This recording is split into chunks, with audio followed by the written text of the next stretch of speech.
In the early drafts of my Visa Saga video, I gave a lengthy explanation for why I had so much trouble with my documents, and I realized pretty quickly that it was much too long. But since I'd already filmed it, I decided to release it as a separate video, so here it is. So way back in January, when I first accepted a position at my new employer in Ningbo, I knew I was going to have to transfer my work permit and visa here. So they sent me a laundry list of documents that I'd need, including 2 new ones. I was going to need an authenticated version of my teaching certificate and an authenticated criminal background check from the FBI. I went ahead and sent the simple documents on quickly, ones like scans of my passport and my current visa. But the main ones that were going to be more complicated were going to be the background check and the teaching certificate. First off, the teaching certificate, that's issued by Florida, which I had no way to travel to Florida during the pandemic. But with the help of some people in a Facebook group for other teachers from the same certification program, I tracked down a notary in Broward County who agreed to notarize my teaching certificate and send it off to the Florida Secretary of State to be authenticated. That was one step down. As for the FBI check, I would need to wait a bit on that because those are invalid after 6 months. I had plans to go to Shanghai, to the Shanghai notary office to get my fingerprints done at the end of March, going on the same day as I already had a dental appointment, which was not too far away from there. That would mean my background check would be issued in April, leaving plenty of time before its expiry in October. The teaching certificate and the background check could then be sent in together to the U.S. State Department and from there to the Chinese Embassy for authentication. My mom, who's living in Oregon, agreed she could help me with mailing these documents to and from these places. So it all seemed great until a big spanner in the works showed up. Shanghai locked down less than a week before my scheduled dental appointment. For a while, I couldn't even leave my apartment. And even when that restriction let up, I couldn't leave our apartment complex. And furthermore, even if I could, the notary office and anywhere else I could have gotten my fingerprints done were all closed down due to the lockdown. All my perfectly timed plans were for naught, and nothing I could do would possibly speed them up. The FBI requires fingerprinting to issue a background check, so all I could do was to tell my new employer that I was stalled for the time being. And it stressed me out. It stressed me out knowing that worrying if it was possible that my inability to get my documents could endanger this job offer. The employer here were very understanding. They told me, don't worry about it. We understand you're in the lockdown. But of course, I was still keeping my eyes and ears open, really hoping that the lockdown would end and that I would be able to deal with the problem. Eventually, there was some talk that once your community had gone 2 weeks without any positive cases, then it would open up, and I'd hope maybe then I could go do it.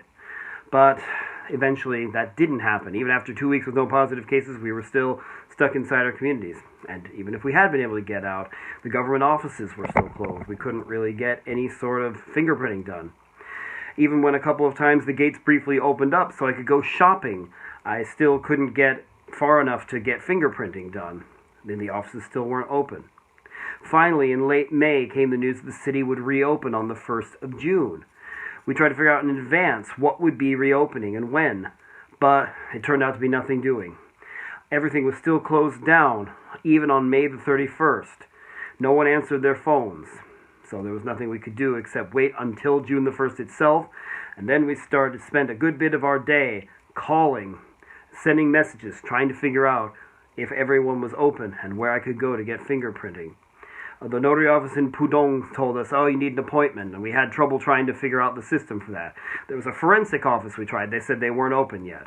But then a message came back from the notary office in Puxi, and they said, yep, we're open, no appointment needed, just come.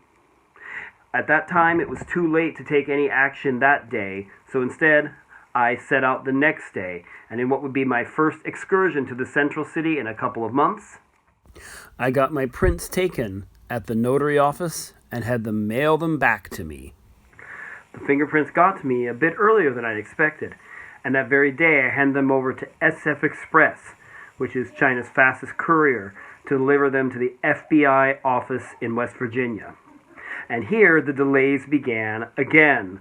First, SF was a bit slow in getting the documents out of China, presumably due to continuing delays due to the lockdown. Then I found that my shipment had gotten stuck at customs in Louisville, Kentucky, and I had to send a declaration of commercial value, or in this case, no commercial value. And in the end, my shipment took over a week longer than it was supposed to, but at least the FBI issued my background check in just a few days. I was able to get it to my mom, who sent it to the U.S. State Department for authentication. And at this point, it's still there, even though they said it would be done by now. With the lockdown ended, I also had to get some documents here in China, mostly from my old employer, though some from the local government. Getting these documents proved slow and stressful. As I communicated with my new employer that it was taking longer than we had expected, they said it would be necessary for me to apply for a stay permit in Shanghai.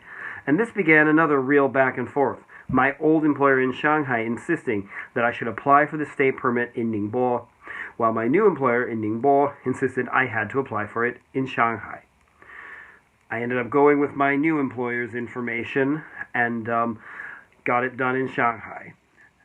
Though the visa officers in Shanghai were a bit skeptical about why I hadn't done so sooner, they still went ahead and accepted the application.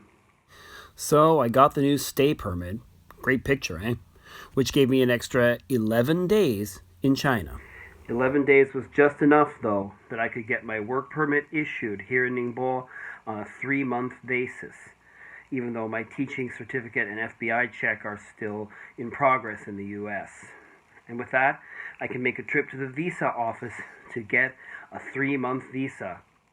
And in Plan A, this was going to be where we cut back to my first trip to the visa office. You can see why I cut this out, as it would have meant the exposition for my first trip to the visa office would have been longer than the whole rest of the video. But anyway, I figured I'd go ahead and release it as bonus content in case anyone's really interested in this story. And if you are, hey, I'm glad anyone pays that much attention to my channel. You rock. See you later. Bye.